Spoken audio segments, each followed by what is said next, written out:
Hello friend, concept physics class की इस नई वीडियो में आपका स्वागत है। बैक वाली वीडियो में हम साइक्लोट्रॉन का अध्ययन किए थे। आज हम लोग एक छोटा सा टॉपिक का अध्ययन करेंगे। इसका नाम है चुंबकीय क्षेत्र के मात्रक तथा विमाएं। ध्यान समझिएगा, इसको हम बोलते हैं unit and dimension of magnetic field. यानी मुझे चुंबकीय क्षेत्र का जो मात्रक है और जो विमा है उसको क्या करना है, ज्ञात करना है। तो चुंबकीय क्षेत्र के मात्रक को हम निम्न प्रकार से ज्ञात करते हैं। चुंबकीय क्षेत्र की मात्रक निम्न प्रकार से क्या होती है, ज्ञात होती है, और सब में बीमा आपकी क्या आएगी, बराबर आएगी। तो बीमा हम एक ही बार निकालेंगे और मात्रक अलग अलग निकालकर मैं आपको क्या कर रहा हूं, दिखा रहा हूं। तो पहला देखिए किसके आधार पर, पहला होता है चुंबकीय फ्लक्स के आधार पर। चुंबकीय फ्लक्स जिसको हम बोलते हैं मैग्नेटिक फ्लक्स। बैक वाले वीडियो में जब हम इलेक्ट्रोस्टैटिक्स का अध्ययन कर रहे थे तो वहां हम पढ़े थे विद्युतीय फ्लक्स। चुंबकीय फ्लक्स और विद्युतीय फ्लक्स में अंतर क्या होता है। विद्युतीय फ्लक्स में सूत्र होता है फाई बराबर ES cos थीटा।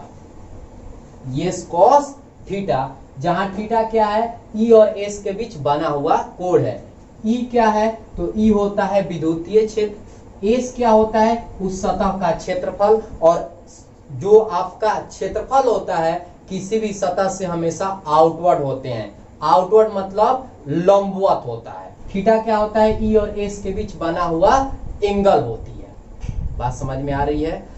तो अब यहां से ध्यान से समझिएगा, जब हम इसमें आएंगे, मैग्नेटिक फील्ड में आएंगे, चुंबकीय फ्लक्स के बारे में अध्ययन करेंगे, तो क्या होता है कि फाई तो इसका सूचक होगा और यहाँ जो इलेक्ट्रिक फील्ड है यहाँ क्या हो जाएगी, मैग्नेटिक फील्ड हो जाएगी। यानी यहाँ हो जाएगा B और S को हम A भी लिखते हैं, S भी लिख सकते हैं। यानी क्षेत्रफल को हम S से भी सूचित करते हैं, A से भी सूचित करते हैं। तो यहाँ A लिख देंगे और ये क्या हो जाएगी, cos थीटा हो जाएगा। तो यहाँ थीटा क्या हो जाएगा, यहाँ थीटा होता था E और S के बीच बना हुआ एंगल, तो यहाँ थीटा होगा B और A के बीच बना हुआ एंगल। तो इसके आधार पर मुझे चुंबकीय क्षेत्र के मात्रा को क्या करना है, निकालना है। यानी चुंबकीय फ्लक्स आपको समझ में आ गया होगा। चुंबकीय फ्लक्स और विद्युतीय फ्लक्स में क्या अंतर है, केवल यह अंतर है कि उसमें हम इलेक्ट्रिक फील्ड के साथ क्रिया करते हैं, इसमें हम मैग्नेटिक फील्ड के साथ क्या करेंगे, क्रिया करेंगे।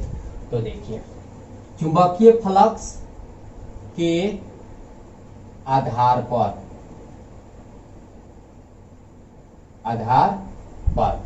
अब जैसे मान लेते हैं कि ये एक सतह है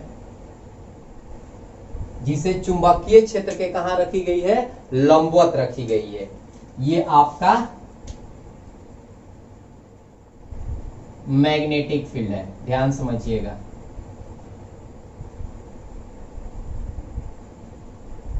ये आपका B है और इसका क्षेत्रफल A है, ठीक है। तो इनके बीच का एंगल कितना होगा, तो इनके बीच का एंगल होगा आपका 0 डिग्री। इसको लंबवत रखा जाता है और ये जो होता है हमेशा किसी भी सतह के आउटवर्ड होती है। तो जब आउटवर्ड करिएगा, इसका आउटवर्ड करिएगा बाहर की ओर, तो A और B के बीच जो एंगल बनेगा वो कितना बनेगा, जब चुंबकीय क्षेत्र उसी दिशा में और इसका जो क्षेत्रफल है, सदिश क्षेत्रफल है, उसी दिशा में जा रहा है, तो थीटा कितना बनता है, 0 डिग्री। जब लंबवत हो तो कितना बनेगा, 90 डिग्री। बात समझ पा रहे हैं। और एक दूसरे के विपरीत हो तो थीटा कितना बनता है, 180 डिग्री। तो अब यहां से फाई बराबर जो सूत्र होगा उसको हम लिखेंगे BA cos थीटा। अब यहां से फाई बराबर हो जाएगा BA, क्योंकि cos थीटा के जगह पर 0 डिग्री रखेंगे तो cos 0 डिग्री का मान कितना होता है, 1 होता है। बात समझ में आ रही है। तो फाई बराबर हमारे पास सूत्र क्या मिला, BA, लेकिन हमें किसका मात्रक निकालना है, B का मात्रक निकालना है। तब यहां से लिखेंगे, इसलिए B बराबर क्या हो जाएगा, फाई बाटा A। ये देखिए A मल्टीप्लाई है, इधर ला दिए डिवाइड में। अब यहां से इसका हम SI मात्रक निकाल लेते हैं, तो SI मात्रक हो जाएगा आपका फाई। फाई का ऐसा ही मात्रक होता है वेबर, तब यहां लिखेंगे वेबर, वेबर। अब बाटा में ये क्या है, एरिया, तो एरिया का मात्रक होता है मीटर स्क्वायर, यानी इसका मात्रक हो जाएगा वेबर प्रति मीटर स्क्वायर, और इसको हम बोलते हैं टेस्ला। ये किसके बराबर होता है, टेस्ला के, और इसे कैपिटल टी द्वारा क्या करते हैं, सूचित करते हैं। पहला मात्रक निकल गया। चुंबकीय क्षेत्र का मात्रक क्या होता है, वेबर प्रति मीटर स्क्वायर, या इसको हम क्या बोल सकते हैं, टेस्ला बोल सकते हैं। किसके आधार पर, चुंबकीय फ्लक्स के आधार पर। अब देखिए दूसरी पॉइंट, दूसरा क्या है, चुंबकीय क्षेत्र में गतिमान आवेश पर लगने वाले लॉरेंज बल के आधार पर। तो लॉरेंज बल का सूत्र क्या होता है, F बराबर QVB साइन थीटा। QVB क्या होता है, साइन थीटा होता है। लॉरेंज बल का सूत्र होता है F बराबर QVB साइन थीटा। थीटा क्या है, V और B के बीच बना हुआ एंगल, V और B के बीच बना हुआ क्या होता है, एंगल होता है। तो अगर हमें इस लॉरेंज बल के आधार पर चुंबकीय क्षेत्र के अगर हमें मात्रा को निकालना होगा तो कैसे निकालेंगे, तब यहां से B बराबर क्या हो जाएगी, ठीक है, त्रिकोणमितीय अनुपात का कोई मात्रक कोई बीमा नहीं होता है, इसको आप छोड़ सकते हैं। तो B बराबर हो जाएगा F बाटा में QV होगा ना, देखिए QV किधर है, मल्टीप्लाई, इधर आएगा तो क्या होगा, डिवाइड होगा। तो बल का मात्रक होता है न्यूटन, अब बटा में आवेश का मात्रक हो जाएगा आपका कूलम, और ये वेग है, वेग का मात्रक होता है मीटर पर सेकंड। जब इसको हल करेंगे तो ये न्यूटन सेकंड, अब प्रति क्या हो जाएगा, कूलम मीटर। न्यूटन सेकंड प्रति कूलम मीटर, किसके आधार पर, चुंबकीय क्षेत्र में गतिमान आवेश पर लगने वाले लॉरेंज बल के आधार पर। और एक बात और मैं यहां आपको समझा रहा हूं, ध्यान समझिएगा।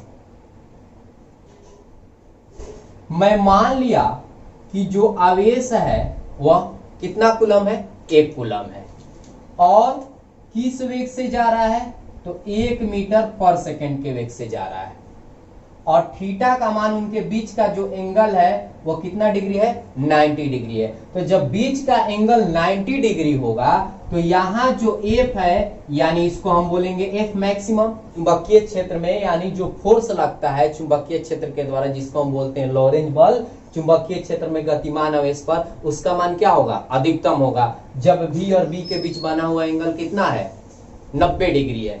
तो F मैक्सिमम का सूत्र किसके बराबर हो जाएगी, B के। क्यों होगा, क्योंकि अगर हम आवेश का मान 1 रखते हैं, वेग का मान 1 रखते हैं, तो 1 में 1 से मल्टीप्लाई करेंगे तो 1 आएगा, और 1 में B से गुना करेंगे तो B आ जाएगा। साइन 90 डिग्री का मान 1 होता है, तो F मैक्सिमम बराबर B, यानी इसका कहने का अर्थ यह हुआ, कोई आवेशित कण जिसका चार्ज 1 कूलम हो और 1 मीटर प्रति सेकंड से चुंबकीय क्षेत्र के लंबवत गति करता हो, तो उस पर जितना लॉरेंज बल लगता है उसके मान के बराबर क्या होता है, चुंबकीय क्षेत्र होता है, यानी F मैक्सिमम इक्वल टू क्या होता है, B होता है। बात समझ में आ गया, तो इतनी बातें आप स्क्रीनशॉट कर लीजिए। तीसरा कहानी लेकर चल रहे हैं। चुंबकीय क्षेत्र में धारावाही चालक पर लगने वाले बल के आधार पर, यानी धारावाही चालक उसको कहते हैं जिस वैसा चालक जिसमें धारा क्या होती है, प्रवाहित होती है, उसी को हम क्या बोलते हैं, धारावाही चालक। तो इसके आधार पर लगने वाला जो बल है उसके आधार पर हमें मैग्नेटिक फील्ड के मान को क्या करना है, निकालना है। तो उसका सूत्र होता है F बराबर ILB साइन थीटा। और वहां हम बताए थे कि जो धारावाही चालक में धारा बहती है उसकी दिशा उस चालक के लंबाई के दिशा की जैसा होता है, यानी चालक की लंबाई हम जिधर जाएंगे करंट उधर ही जाता है, यानी जिधर उसकी लंबाई की दिशा होगी उधर ही करंट की दिशा होता है। और यहाँ थीटा क्या है, तो थीटा L और B के बीच बना हुआ क्या होता है, एंगल होता है। बात समझ में आ रही है। तो अगर हम यहां से चुंबकीय क्षेत्र का मात्रक निकालें तो B बराबर क्या हो जाएगा, तो B बराबर हो जाएगा F बाटा IL। F बाटा क्या होगा, IL होगा ना, इसको छोड़ दिए। मात्रक निकालते समय त्रिकोणमितीय अनुपातों को छोड़ दिया जाता है। तो B बराबर क्या हो जाएगा, F बटा में IL। अब यहां से इसका अगर हम मात्रक निकालते हैं तो यहां से हम लिखते हैं मात्रक, ये बल है तो ये न्यूटन हो गया, ये धारा है तो एम्पियर हो गया, ये लंबाई है तो मीटर हो गया। यानी इसको कैसे लिखेंगे, न्यूटन प्रति एम्पियर मीटर, न्यूटन प्रति एम्पियर मीटर। कोई दिक्कत? चुंबकीय क्षेत्र में धारावाही चालक पर लगने वाले बल के आधार पर चुंबकीय क्षेत्र का मात्रक क्या होता है, न्यूटन प्रति एम्पियर मीटर। और यही बीमा निकाल देते हैं। बीमा किसी भी केस में निकालिएगा, ध्यान समझिएगा, बीमा अगर हम किसी भी केस में निकालते हैं तो उतना ही आएगा, बीमा में कोई चेंजिंग नहीं होगी। किसी भी केस में निकालेंगे तो बीमा का मान उतना आने वाला है, यानी बीमा का मान कभी चेंज नहीं होता है। हम किसी भी केस में अगर बीमा के मान को निकालेंगे तो बीमा का मान उतना ही आएगा। तब यहां हम निकाल रहे हैं बीमा, तो ये क्या है, बल। तो बल का बीमा होता है MLT इनवर्स 2, और ये धारा है तो धारा का बीमा हम A भी लिख सकते हैं, I भी लिख सकते हैं, तो हम यहाँ A लिख दिए, ठीक है। और L का बीमा होता है L, लंबाई, यानी लंबाई मतलब दूरी का बीमा होता है L, मात्रक होता है मीटर। अब यहां से क्या हो जाएगी, M T इनवर्स 2 और A जाएगा ऊपर तो A इनवर्स 1 हो जाएगा, क्योंकि यहाँ भी L है यहाँ भी L है, L L क्या हो जाएगी, ऊपर नीचे कट जाएगा। तो इसका बीमा क्या हो जाएगा, M T इनवर्स 2 और A इनवर्स 1। तो आई होप आपको चुंबकीय क्षेत्र का मात्रक और बीमा में किसी भी प्रकार की कोई दिक्कत नहीं होगी। और एक बात और यहां ध्यान से समझिएगा, चुंबकीय क्षेत्र का एक और मात्रक होता है, देखिए ध्यान समझिएगा,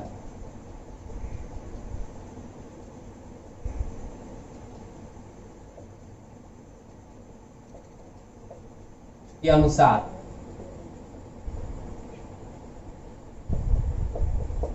EMU पद्धति के अनुसार, जिसको हम बोलते हैं इलेक्ट्रोमैग्नेटिक यूनिट, इलेक्ट्रोमैग्नेटिक यूनिट के आधार पर पद्धति के अनुसार पर चुंबकीय क्षेत्र का एक और मात्रक होता है। और वो मात्रक क्या होता है, तो गॉस, क्या होता है, गॉस होता है, याद रखिएगा। EMU पद्धति के अनुसार चुंबकीय क्षेत्र का जो मात्रक होता है वो क्या होता है, गॉस होता है। और एक गॉस बराबर 10⁻⁴ टेस्ला होते हैं। एक गॉस बराबर 10⁻⁴ टेस्ला होता है। और एक टेस्ला बराबर होता है 1 न्यूटन प्रति एम्पियर मीटर या 1 वेबर प्रति मीटर स्क्वायर। इतनी बात आप याद रखिएगा। EMU पद्धति के अनुसार चुंबकीय क्षेत्र का मात्रक गॉस होता है। एक गॉस बराबर 10⁻⁴ टेस्ला होते हैं और एक टेस्ला बराबर 1 न्यूटन प्रति एम्पियर मीटर या 1 वेबर प्रति मीटर स्क्वायर के बराबर होता है। 1 वेबर प्रति मीटर स्क्वायर कितने के बराबर होते हैं, 1 टेस्ला के, या 1 न्यूटन प्रति एम्पियर मीटर भी 1 टेस्ला के क्या होते हैं, बराबर होते हैं। कोई दिक्कत? तो हम चुंबकीय क्षेत्र के मात्रक और बीमा को आसानी से क्या कर लिए, निकाल लिए। एक छोटा सा टॉपिक था, इसके बाद हम नेक्स्ट क्वेश्चन का अध्ययन नेक्स्ट वाले वीडियो में करेंगे। Thank you.